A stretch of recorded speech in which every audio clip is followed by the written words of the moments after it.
मेरे दिव्य गुरुदेव श्री परमहंस योगानंद जी के द्वारा ये टॉपिक आध्यात्मिक चेतना, बहुत ही महत्वपूर्ण टॉपिक। इसमें गुरुजी समझाते हैं आध्यात्मिक चेतना किसे कहते हैं, ब्रह्मांडीय चेतना किसे कहते हैं, अधिचेतना किसे कहते हैं, कुटस्थ चैतन्य किसे कहते हैं, मानवीय चेतना, जागृत चेतना किसे कहते हैं और अचेतना किसे कहते हैं। तो गुरुजी समझाते हैं आध्यात्मिक चेतना, स्पिरिचुअल कॉन्शियसनेस एक बहुत ही विशाल विषय है। इसमें हमारी इस मानव चेतना का संपूर्ण कार्यक्षेत्र सम्मिलित है। चेतना मतलब कॉन्शियसनेस अपने सार रूप में सदैव शुद्ध है। यह समस्त कर्मों, अच्छे एवं बुरे दोनों में प्रवृत्त रहती है, तथापि यह इनसे अप्रभावित एवं निष्कलंक भी रहती है। एक तलवार एक पत्ते को काट सकती है तथा इसके द्वारा दागी बन सकती है, तथा तलवार स्वयं अपरिवर्तित रहती है। ऐसे ही चेतना भी है।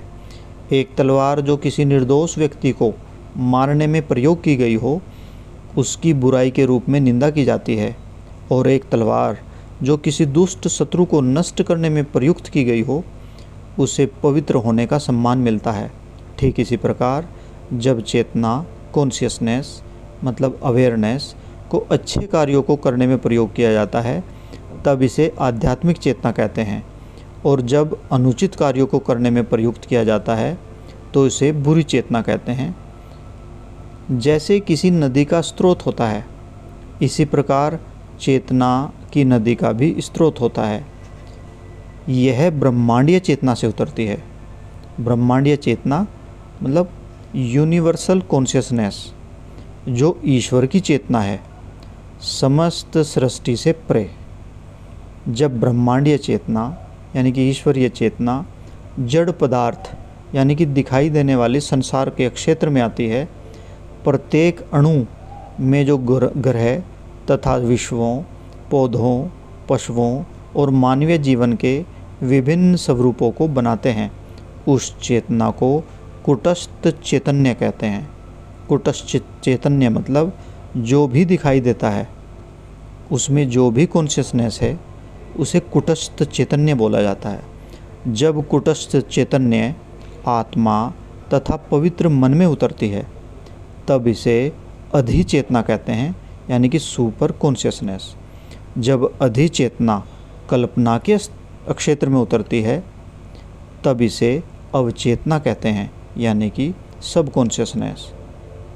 Power of imagination, power of memory is called सब कॉन्शियसनेस, अवचेतना।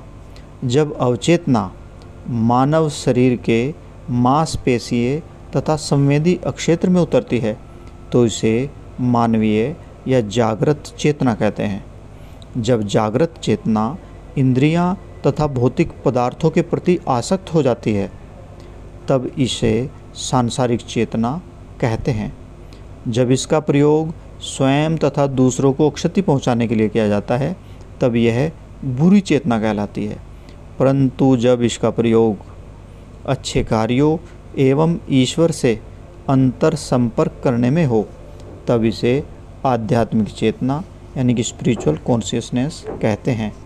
ये कुछ चरण हैं जिसके द्वारा ब्रह्मांडीय चेतना यानी कि ईश्वरीय चेतना मानवीय चेतना में प्रवेश करती है। परमात्मा से नीचे उतरकर शरीर तथा हमारी भौतिक एवं आध्यात्मिक वासनाओं में। इस प्रकार ब्रह्मांडीय चेतना, ईश्वरीय चेतना नीचे की ओर एवं बहिर्मुखी होकर बाहर की तरफ सांसारिक चेतना बन जाती है। हमारी आत्माएं तयक्त पोतों की भांति हैं, जो चेतना की इस नदी पर तैर रही हैं, अपने परमात्मा के स्रोत से दूर और अति दूर दुख की चट्टानों की ओर जा रही हैं। विकास क्रम में इस अधोमुखी चेतना की धारा के प्रवाह को रोकने का एकमात्र मार्ग है परमात्मा में अपने स्रोत की ओर धारा प्रवाह के विरुद्ध तैरना।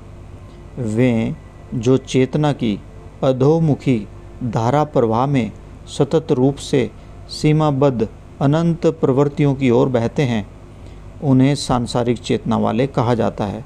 और जो अपने स्रोत परमात्मा की ओर ऊर्ध्वगामी ऊपर की तरफ, उन्हें आध्यात्मिक चेतना वाला कहा जाता है। समय समय पर मानवीय चेतना एवं चेतना का प्रवाह बदल सकता है। प्रबलता से अच्छाई की ओर ऊपर को हो सकता है तथा पदार्थ की ओर नीचे की ओर हो सकता है। ये प्रवृत्तियाँ परिवार में, राष्ट्रों में, विश्व में और व्यक्तिगत रूप से भी इस प्रकार प्रधानता से हो सकती है, क्योंकि जैसे व्यक्तिगत रूप में मनुष्य चेतना की विभिन्न अवस्थाओं से गुजरते हैं, वैसे ही सामूहिक रूप से परिवार, राष्ट्र एवं विश्व भी गुजरते हैं। भारत के अपने स्वर्णिम युग में उच्चतम सांसारिक ज्ञान तथा आध्यात्मिकता थे। अमेरिका उच्चतम भौतिक निपुणता पर अब है तथा आध्यात्मिक विकास की ओर बढ़ रहा है। भारत आध्यात्मिकता के विज्ञान में विश्व भर में किसी भी अन्य देश से अधिक विकसित है। उसका आध्यात्मिक विकास उसके आत्म अनुभूति प्राप्त संतों में देखा जाता है। महात्मा गांधी को देखें, यह एक छोटा सा व्यक्ति शक्तिशाली ब्रिटिश साम्राज्य को आदेश दे रहा है। आपको यह जानना चाहिए कि वह व्यक्ति जो करोड़ों पर शासन कर सकता है, तलवार द्वारा नहीं अपितु सत्य के शब्दों के द्वारा, सत्य को जीवन में उतारकर, उसके पीछे महान आध्यात्मिक शक्ति अवश्य होनी चाहिए। किसी राष्ट्र में या किसी व्यक्ति में वास्तविक आध्यात्मिक सत्य को जीवन के वैज्ञानिक ज्ञान एवं ब्रह्मांडीय नियमों के साथ अंतर संपर्क में जीवन जीने की कला के रूप में तथा ब्रह्म के रूप में ईश्वर से महांतर संपर्क एवं दिव्य एकात्मकता के रूप में स्पष्ट रूप से देखा जा सकता है। ऐसा आध्यात्मिक विकास धार्मिक सिद्धांतों को निगलने से नहीं आता, अपितु उन सिद्धांतों के पीछे के सत्य को आत्मसात करने से आता है। किसी भी व्यक्ति को मत अंधता तथा सिद्धांत के छिलके को सत्य के भूसे से विलग करने में सक्षम होना चाहिए। सत्य क्या है?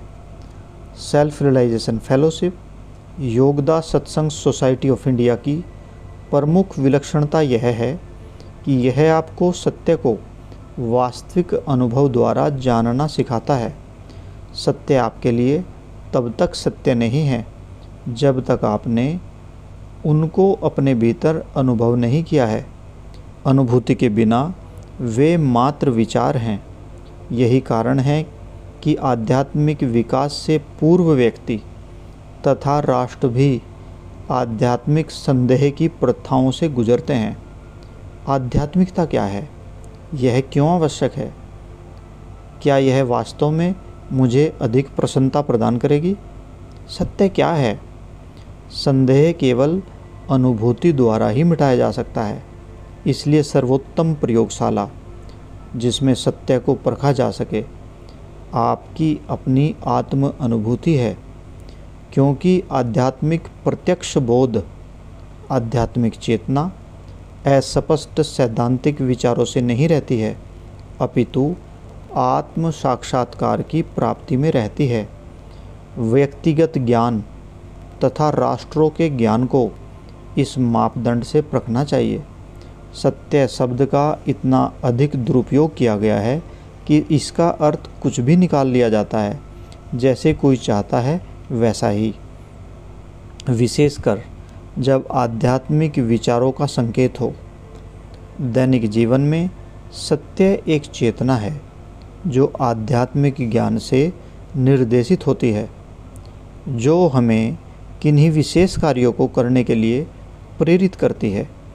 इसलिए नहीं कि कोई व्यक्ति ऐसा कहता है, अपितु इसलिए कि ये उचित है। सत्य पर किसी भी एक समूह या व्यक्ति का एक अधिकार नहीं हो सकता। प्रत्येक व्यक्ति को यह अधिकार है कि वह अपने निजी जीवन में सत्य की अभिव्यक्ति करे। इसकी अभिव्यक्तियाँ अलग अलग हो सकती हैं, परंतु इसका अर्थ सदैव एक जैसा ही रहेगा। यही इसे इतना रोचक बनाता है। सत्य को सीमाबद्ध नहीं किया जा सकता, यह शाश्वत है। ब्रह्मांडीय नियम तथा प्रबुद्ध मनुष्यों द्वारा यह शाश्वत रूप से प्रकट होता रहेगा, चाहे संसार का बहुमत इसे स्वीकार करे अथवा न करे। सौभाग्यवश ब्रह्मांडीय शाश्वत नियम मनुष्य के विश्वास एवं अनुमोदन पर आश्रित नहीं है। आध्यात्मिक चेतना का अर्थ है उच्च कोटि के ज्ञान, सत्य का प्रयोग, दूसरों के लिए निस्वार्थ सेवा, उचित व्यवहार, जीवन के स्वास्थ्य संबंधी एवं अन्य सभी नियमों का पालन तथा अपने सांसारिक एवं आध्यात्मिक सभी कर्तव्यों का सामंजस्यपूर्ण पालन। एक कर्तव्य को दूसरे कर्तव्य का विरोध करने की आज्ञा दिए बिना सम्मिलित है। आध्यात्मिक चेतना उस सत्य को त्रुटि रहित आंतरिक अभिव्यक्ति है जो आपको सच्ची प्रसन्नता प्रदान करते हैं। एक संतुलित सद्भावनापूर्ण जीवन को व्यक्त करती है, जिसे फिर आप दूसरों के साथ बांटते हैं। वह चेतना जो उन सभी नियमों का पालन नहीं करती जो जीवन को संपूर्ण बनाते हैं, आध्यात्मिक चेतना नहीं है। उदाहरण के लिए, कुछ लोग कलाकार बन जाते हैं तथा कला की खोज में वे अन्य व्यवहारिक एवं आध्यात्मिक कर्तव्यों को भूल जाते हैं। निश्चित रूप से कला एक सुंदर अभिव्यक्ति है तथा आध्यात्मिक विचारों को भली भांति व्यक्त कर सकती है, तथापि वह व्यक्ति जिसने इसे उत्पन्न किया है आध्यात्मिक व्यक्ति नहीं हो सकता। विरोधाभासी जीवन जीना, एक कर्तव्य निभाना तथा उसे अन्य कर्तव्यों की अवहेलना करने का बहाना बनाने में प्रयोग करना अनाध्यात्मिक जीवन है। अनाध्यात्मिक, बिना आध्यात्मिकता के। जब आप सभी कर्तव्यों को प्रसन्नतापूर्वक पूरा करते हैं और किसी भी कर्तव्य को अपनी आंतरिक शांति एवं प्रसन्नता को भंग नहीं करने देते, तथा जब आप किसी भी विरोधाभासी कर्तव्य से दूर रहते हैं जो कि आपके जीवन को असंतुलित करे, तो आप सच्ची आध्यात्मिक प्रसन्नता पाएंगे। आपके मन एवं चेतना का प्रवाह वापस स्रोत की ओर यानी कि ईश्वर की ओर मुड़ जाएगा। आध्यात्मिक चेतना वह उच्चतम चेतना है जिसे आपको सामंजस्यपूर्ण एवं शांतिपूर्ण अस्तित्व के लिए अवश्य प्राप्त करना चाहिए। जीवन में बिना इस आध्यात्मिक संतुलन के प्रसन्नता असंभव है। एक विरोधाभासी जीवन जीना असंतुलित होना है तथा एक असंतुलित जीवन जीना दुख पाने का एक सुनिश्चित मार्ग है। जय गुरु जी।